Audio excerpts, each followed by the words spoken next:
Welcome back to the Football Fitness Federation podcast. This is episode 124. I'm delighted to be joined by a previous guest of the podcast, someone that we've not caught up in a long time. Looking back, the previous episode 14, and I've just been saying before we started recording, that was January 2019, which is absolutely ages ago. So Andy Etches, thank you very much for coming on, mate.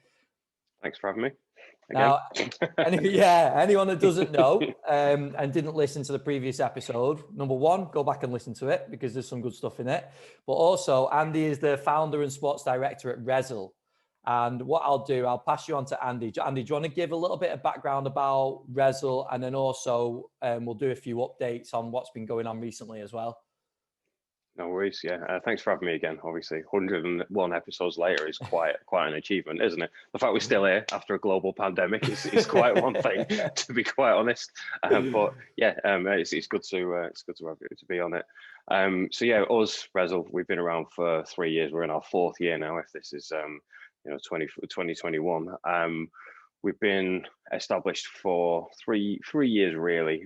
We spent the first year and a half working with teams and players and coaches to kind of work out what our platform was going to do, where it fitted in the world, and make sure that it was effective and useful to players and coaches.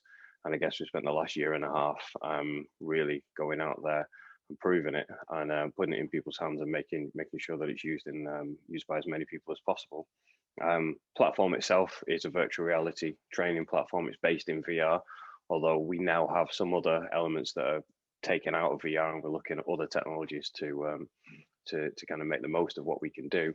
But the tech itself is an incredible way to work out and see players' cognitive capabilities, help them with decision making, look at stress levels and how to manage them, and just work on different facets of a player's game. If you can see certain areas that maybe a player struggling mentally with, or if a player is having issues with a certain part of vision, then we can obviously help counter that with our system. It's a really interesting area because it's an area in terms of cognition and sort of visually as well with a player that we can tap into in terms of, and I'm referring to like sports science and strength conditioning out on the pitch and stuff, but we know, and the past year has proved it probably more than any, hasn't it, that there's not always ideal situations where we can go and set drills up and make it really specific. So the VR system, and obviously I used it a long time ago. So it'll be great to hear some updates in a second about what's been going on recently and some of the things that you put in place. But if anyone hasn't used it, it does sort of open your mind and open your eyes to like a different side of how we can prepare players, doesn't it? Absolutely, yeah. I think it gives you a different opportunity, especially if you're in a cycle of rest day, or you don't want to put a player under too much physical stress, but you still want to challenge them, or you still want to give them some kind of technical or tactical training. I want you to think about this scenario, or I want you to put you under a little bit of pressure and see how you react. It's something that we can do without a physical load, or without a massive physical load anyway. You can be pushed on it if you want. Yeah, and I remember that last time because I was sweating when I was doing that. Yeah. Let's go into, because I'm really intrigued with this, because we've not really caught up properly about this. So what about updates, mate? So the last time I used it, obviously we were able to, you set up some specific game scenarios, and I think it was even specific players, specific teams. From what I remember, it was Man City, and it was Sterling running down the wing, and you saw everything that was going on. What's been going on recently? So the sort of, since that time, we're talking probably over a year now, what have been some of the recent progressions? Well, we've extended that, and we've basically made that much better as a tool first and foremost. So that kind of analysis has been a huge part of our growth. What we've done with that is we've decoupled the headset first and foremost to make it possible for the game scenarios to be sent to players on the laptop, or to be watched on a plane. If a player's traveling back, or a coach is traveling back from a game, they can actually now view it just using a flying drone cam around the stadium on their actual laptop instead of needing the headset. The headset's always going to be there, and it gives you an extra layer of, I'm on the pitch and I can see what's going on. But we wanted to still make it possible to view from any angle. So we've done that on that side. Then on top of the on top of the analysis side, our cognitive training elements have just grown and become more, first of all, more validated. You know, we've got several studies that back us up now, that prove that what we're doing, or suggest to prove that what we're doing is useful, it's meaningful, it has a transfer, and it's got some validity. And we've looked at more, I guess we've looked at a few different areas as well in terms of, you know, what can we do from a concussion standpoint for players, or what can we do even outside of sport. We've got a study going on with UCLA at the moment where we're looking at neurological pressure and general motor control and all kinds of stuff to look at general recovery from general injury for the public, not just for elite footballers. So there's plenty been going on. All that alongside us developing a product for people at home as well, which is coming out soon. So, and yeah, you'll have to tell me on certain parts, Andy, what you can talk about and what you can't, because I know there's certain things that are top secret. But in terms of that side of things, that's really interesting, because that's hopefully, and we'll talk about the future in a little bit as well. But this is an area that's really intriguing, because I'm guessing the idea is to sort of end up in people's homes and make it as sort of readily available to as many people as possible. Yeah, absolutely. I think our goal as a business has always been to kind of take technology from the top and take learning examples from the world's best coaches and the world's best players and how they're coached, and be able to make that available to the general public. So if you are an amateur player, or if you are a player who's on the verge of maybe becoming a pro, or you know, you want to find that extra 10%, we want to try and help you get there with some of the top level coaches, also some top level training that will be difficult to get in any other way, because maybe you don't have access to, you know, a facility like Man City's, or maybe you don't have access to some of the technology that they've got, but we might be able to create it for you virtually. It's why we're in a room full of props essentially here, you know, the reaction wall there, all the other stuff in the background. We've got drills in here that have made these things virtual, so you can interact with them and train with them in the same way as you would do in any other elite training environment. And I think since we spoke last time, I've sort of seen it spread over social media, seen loads of players using it, loads of teams using it. So there must be more interest in it now as well. Absolutely, yeah. I think we've got 45 teams globally using the system now, in countries as far aside as well. Yesterday we signed up someone in Peru. We've got a number of teams in Mexico, the US, Russia, China, Korea, the UK, obviously. France, we're working with the FFF in France, which is the other FFF. They play second fiddle, mate. Yes, exactly. Some teams in Spain, you know, it's grown. I think what is probably a bigger validation for what we're doing as well is we're in other sports now as well. So we've got an NBA team that we're working with. We're working with the NBA Players Association in some way as well. We recently put a kit last Sunday in England Rugby's training camp. So it's not just football anymore. We're starting to see recognition from other areas of other sports, all at the elite end as well. You know, it's interesting what we're picking up from there as well, because we can transfer a lot of the learnings and the coaching styles and the way that those sports are trained, and bring them over to football a lot easier than perhaps, you know, you bring in a coach over, because we look at the method rather than the personality. Yeah, that's interesting, because we speak about that a lot in terms of learning from different sports. So that does make it quite a smooth, I suppose, transition to take something from a different sport, doesn't it? If you're bringing it over in like a headset rather than, like you say, practitioners, or getting out to clubs, and especially now where we're not really able to do that. Yeah, absolutely. I'll give you an example. Like, we've got this NBA team we've been working with. They've seen a completely different application to how we use it in football. They want to use it as activation more than anything, especially activation on the road. So obviously, if they're away on a 7 or 8 day traveling spree and they play 2 games in that period, they don't take all of their equipment with them. So the access to the gym stuff that they would have back in their training facility, they're not always going to have it with them in a hotel or whatever. But if they've got our little suitcase box, which you see over there behind me, it's not very big. They can pack the kit up in that, and then they can just set it up in a player's hotel room if they want, or in a common area. And all of a sudden, you've got a virtual gym with access to different things that they would use at home, but won't use when they're away.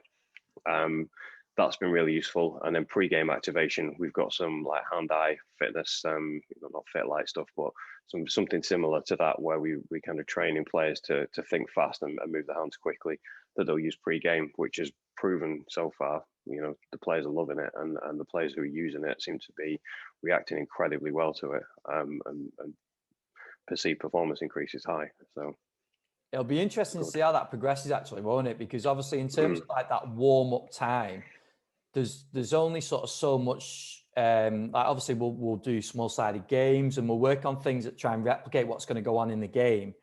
But if incorporating that is going to be a really interesting area, actually, in terms of how that progresses, because I can see something fitting in there long term for many clubs. Absolutely, I can definitely see it for like you got most stadiums, they've got like a little warm-up room where there'll be some bikes and all that lot in just next to the tunnel. There's no reason at all why they couldn't be a Rezzil kit in there as well, especially with the work we're doing in the NBA, to see that 5 minutes before they'll go out onto the court, a couple of players will try this stuff out and see what improvements they can make, or just get visually and mentally warmed up rather than just physically warmed up. Like I said, the reports have been quite big, and I could see that just like directly crossing over into a goalkeeper warm up, for example. Yeah. Not necessarily an outfield player at the moment. We probably want to do some more, but it's an area we're exploring anyway. I don't want to make any claims that we can't back up yet, but it's looking promising, should we say? But with that, if you think about, because we were talking last time, I think about Sane, and you guys did quite a bit of research on like defending against him and the sort of positions that you had to be in, and how there was such small margins on him getting past you or not getting past you. So if we take that as an example, like that, if you're lining up to play against a winger, for example, and you are a fullback, and you can mentally rehearse and have this headset on and see the player running at you, making certain movements. Obviously, that's going to tie in quite nicely to a warm-up, I'd like to think. And it'd just be really interesting on how that progresses. Yeah, absolutely. I mean, what we've evolved that kind of methodology that we were talking about last time around. One of our things that we've always said is that the first yard's in your head. Obviously, if you're going to beat this player, depending on where you're positioned on the pitch. If you're positioned a meter to the right, if your starting position is there and your body's open, then you've got more chance of keeping up with them than you have. If you stood right next to them, for example. It's not something that people perceive always, but we can now take this to the next level, where we can put you in a scenario, either a real game scenario or a coach created scenario, and show you how, if you're positioned here, this is the impact of your movement on the space that you control on the field from a first person perspective. And being able to show a player, this minor movement of a half a meter that direction changes all control of the pitch to your opposition player, as opposed to yourself. And explaining that's because you're stood still, but if you're halfway through a run, or if you're in an acceleration position, or if your body's open and you're half a meter in this decision, then you'd be completely blocking off all of the options. It's much easier to grasp when you put someone there and show them. You see Pep talking about all the time, like open your body up, and all these kind of videos that he's talking that you see him, and that's what he's talking about. It's just we're just trying to make it more understandable and more open to players, more accessible. 100%. And for anyone that's not used anything like this, Andy, I want to try and make it, and we are going to try and put some video on this video for everyone to sort of see it, because I think it can be for people that, like, when I hadn't used it, it was very hard to sort of imagine exactly what it was like. So we will try and show as much as we can. But in terms of like talking people through certain drills and how it actually works, can you just give, and I know that's hard because you've got a lot going on now, but can you give like a bit of a description on what they actually look like? Yeah, so the biggest benefit to Rezzil, really, especially in football, is that there's no learning curve with it. We just basically say, put this headset on. You used to have to put loads of trackers on your feet and shin pads and all this kind of stuff, and now it's just two little things that sit on your shoelaces. We just say, put this headset on, put that on, and play football. Come do what comes naturally to you. There's no kind of teaching process to get a player to understand what they've got to do. So first of all, that's a massive benefit, because it's instant. They understand it and they do what's coming natural, and it means that they compete more naturally too. But when they're in it, we can kind of read all kinds of bits of information off the back of them. We can read how long their dwell time on the ball is. So when you receive a ball, how long it's going to take you to control that ball, find your target, and deliver it back, because you're using your feet with this system. You're not like making a decision with your fingers, like pointing at a screen, going, "That's what I'd do in this situation," or I'm not doing anything that's unnatural as a footballer, or anything something that you wouldn't come across in a real game. You are, and as you would do in a real game, receive a ball, control it, deliver it back to where it needs to be. Or in certain drills that we've got, make a run into a specific space. Or in certain drills, just watch what's going on around you, make decisions based on it. So what we talk about, like, there's a couple of other VR companies out there now that have been around for a while as well, all very good. We're great believers in phrase, a rising tide floats all ships. So everyone's got a different approach to this industry, and I think it's really interesting how some companies have taken an approach to it than what we've done. So what we really focus on is the ability to make the decision itself. What we try not to do is impose a methodology on anybody and say, in this scenario, in this game scenario, you should do X. When and it's a blanket scenario. Kevin De Bruyne did this, so therefore you should do this. We found that when we approach teams, they're more likely to go, well, I don't think that that's what my players should do, either because they're not Kevin De Bruyne or they're not whoever. What we do instead is we look at the ability to make the decision. So we'll try and grow your capacity to be able to understand what's going on around you, whether that's through scanning and actually processing something that's happening behind you or in your vision, and then making a decision based on that, or whether that is, as we talked about before, where a coach can create their own scenarios and say, this is what I want you to do for that specific player, not what another player's done in the past, what you should do, and train that kind of capability. And it's worked really well for us, to be quite honest. We've done well so far. Now, this ties really nicely because we've done a few podcasts recently. One recently with Clive Brewer, who worked over in the States, most recently in the MLS. And he was speaking about speed development. And when we're working with players, we sort of spoke about a spectrum. So some players might struggle in terms of recognizing stimuli on the pitch and reacting to it. Some players, and then the other end of the spectrum was that they're simply not strong enough, they're not powerful enough, so not able to exert enough force to produce the speed. So we're talking now about that sort of first end of the spectrum with VR. And in terms of speed development, this is the interesting area, isn't it? Because recognizing stimuli, whether it's an opposition movement or whether it's a teammate movement or a body position or something, becomes really relevant, and you can see it in front of you rather than like trying to imagine it or whatever it is, trying to design these drills. Yeah, totally. I mean, funny you should say that. We're literally about to embark on a longitudinal study in this exact area in terms of first of all, deception, body position, and reading someone's body position or an actual action and making a decision based on that, not just where the player's position, but the fact that the knee is slightly bent on the right hand side means that they're going to go in this direction rather than that direction, or that they try to trick you. So obviously, again, we're trying to give you that advantage of seeing this player's body shape or this player's position means this, and that means you should do this in that scenario, or it's more likely that the outcome of this run is going to be a curved run rather than a straight run. Things like that, being able to pick that up. We think, again, that will give players an advantage. And again, it's something that you might get coached at if you are an elite level player, but it might not be filtering down to everybody. And we want to try and make it as available as possible to as many people as possible.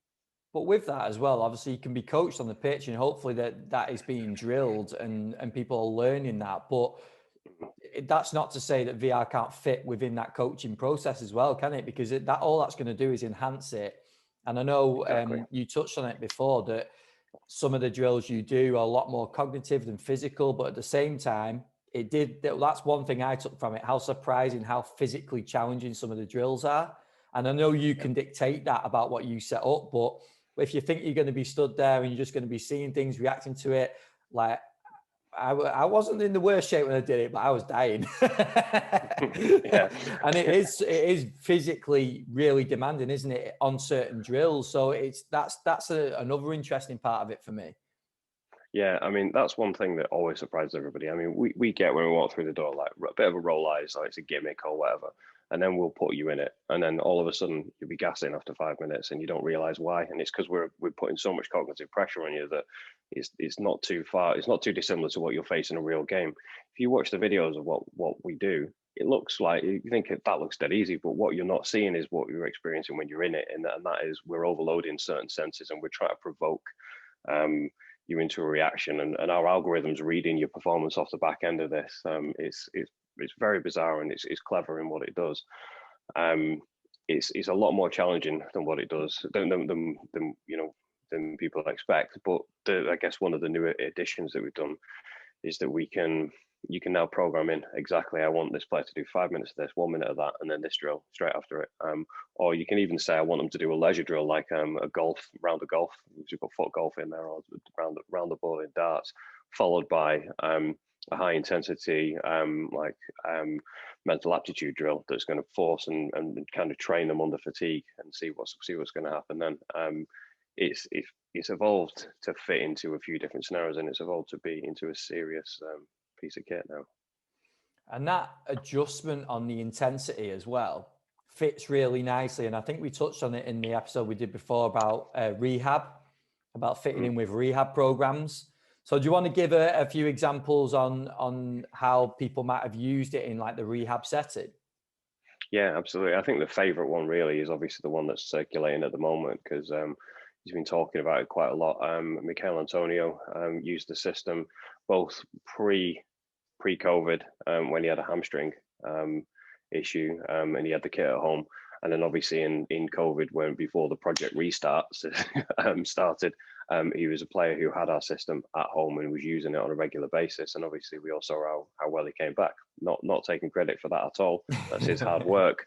But that is all down to him. But what is clear in this is that he felt compelled to include us in his credits for his recovery. Because he feels that it helped him a little bit, and it just helped him work on his touch, helped him work on his training when all of the players weren't on a pitch with anybody else. You're not passing the ball or receiving the ball from anybody. You're not being put under pressure by any kind of opposition because they weren't training at that point.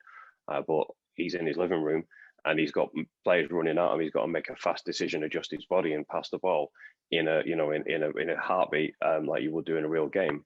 There's no disputing that that's going to be helpful. It's unquestionably helpful, even from a point of view where the players just feel like it is. It's incredible on that side.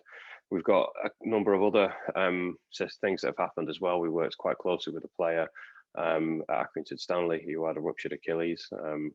We worked with his physio to bring him through. Matty Donnelly, he was brilliant to help him come back from that point. We had him in the kit quite early on, and it was apparently very helpful to him.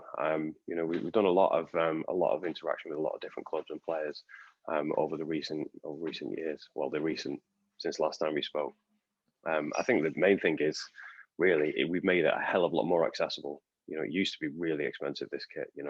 But that's because development of software like this is expensive. It costs us a fortune to build it, but we've got to a point now where we've got enough teams using it that we can bring the price down quite a lot. So it's like 10% of what it used to cost. So we're in a good place. And with that rehab process, that's an interesting one. And it's interesting to hear what his thoughts were in terms of Antonio to go back into the Premier League and be performing in the Premier League. But with that intensity, that build-up of intensity, obviously the drills can start quite simple, can't it? Just in terms of whether it's like a target practice, whether it's like you said, like a foot golf or something. So they are just getting a little bit of a feel of being out on a pitch or whatever it is, building up to more specific and even position specific drills, I'm guessing. Yeah, absolutely. I mean, you as a coach can vary exactly what you want a player to do. So if you just want them to be, let's say they're 4 weeks post-surgery on something that's happened to a knee, and you just want them on their feet, stood up, but you don't want them to be put under any pressure. But they can't go on a bike yet. They can't do any running or anything like that. we've got examples of players who've been in that scenario, and the coach has just had them stood up playing foot golf and like take every shot with your right foot, and that's all they want them to do. 9 holes on the foot golf. It looks dead sedentary, but players enjoy it because it's competitive.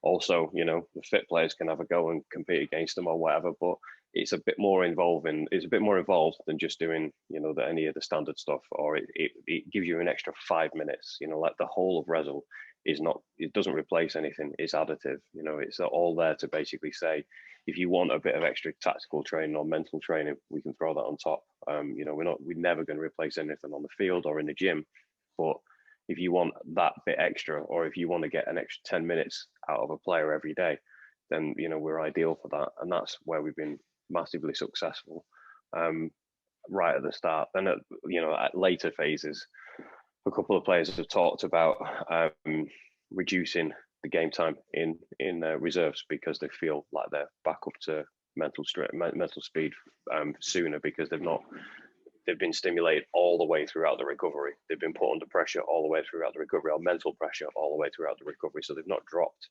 like you would typically do. If you have like a long-term injury, you're going to lose some of your sharpness and your game sharpness. But if you put in our system, you're never going to be in a situation where you're not being put under game pressure or anything like that. Even if you physically can't make contact with a real ball, you can still be in those situations. In Rezzil, it's the feedback's been amazing.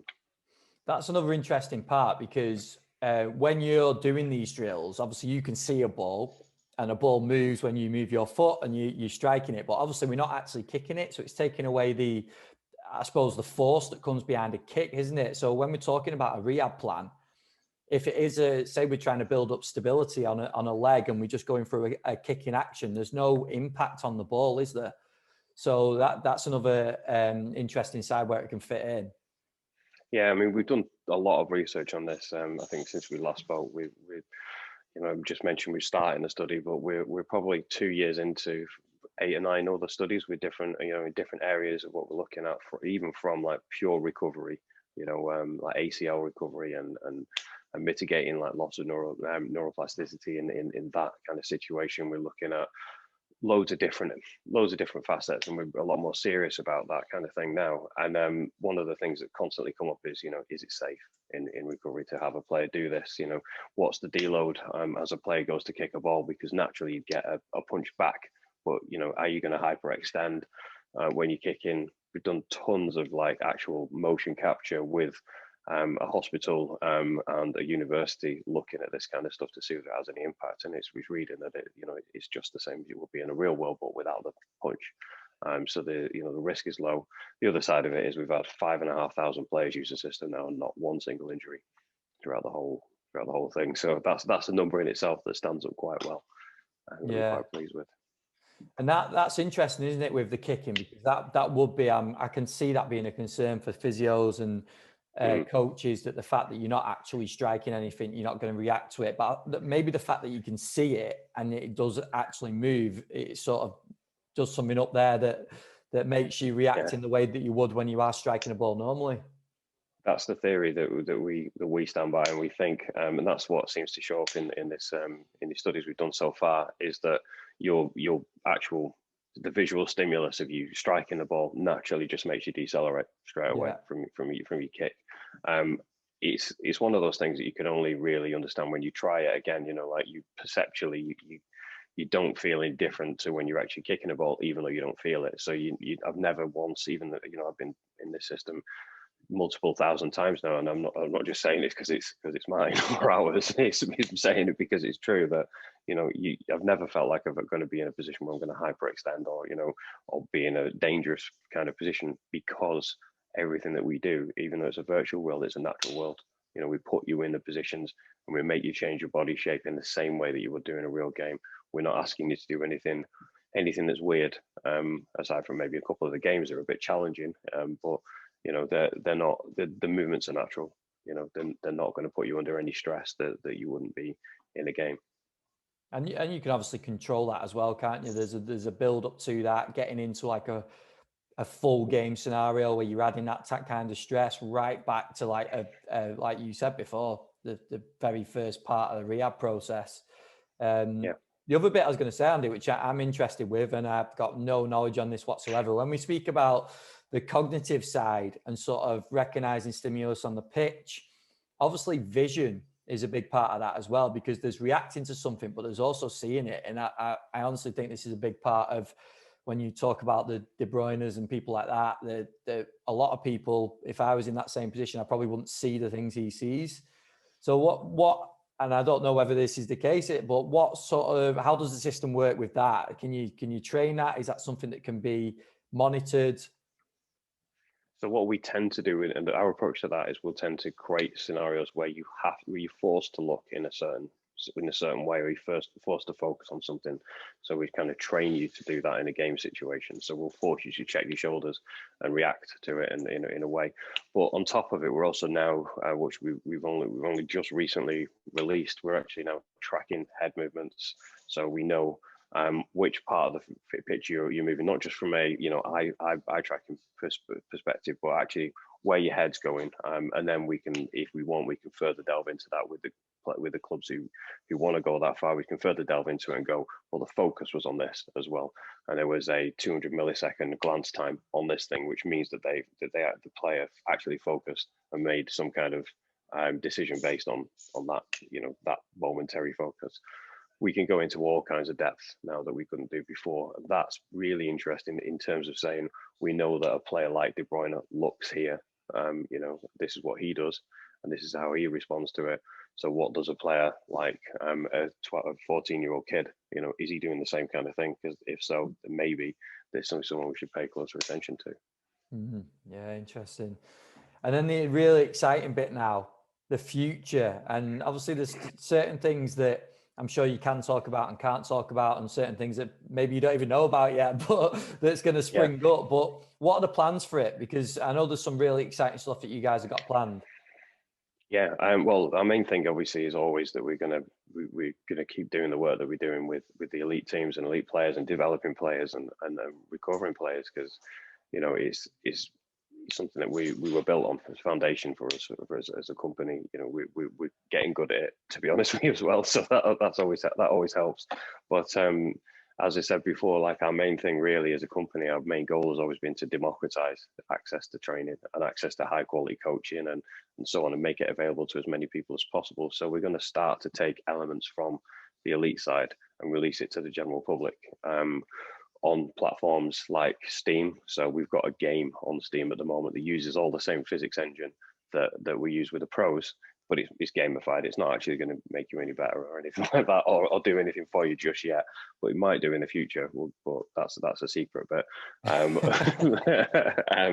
then we've got in later this year, middle of this year, we're releasing a multi-sport product, a multi-sport training product on the Oculus Quest, which is supported by Facebook.